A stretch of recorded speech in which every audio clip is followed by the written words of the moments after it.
Trời ơi, ngay nâng mà chụp cho mùi à sơn chào yun.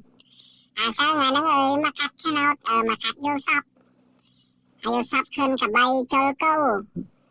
À chăm bơ à sơn cắt cho nó áo á.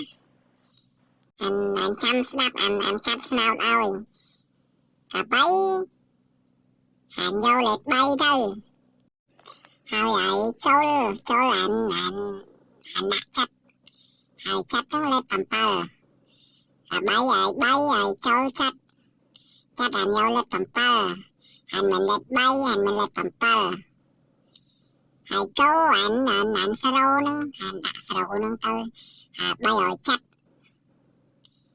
Cả bay chôl cô, anh chắc bay ở chất.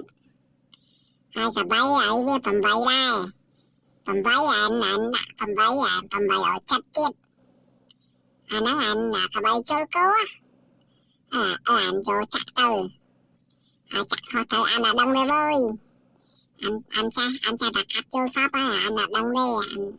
Anh mẹ nạ lên đi. Bay ở chất, tầm bay ở chất. Hơi vậy. Hơi vô chắc tốt. Anh vô chắc tốt, chắc 3 cút.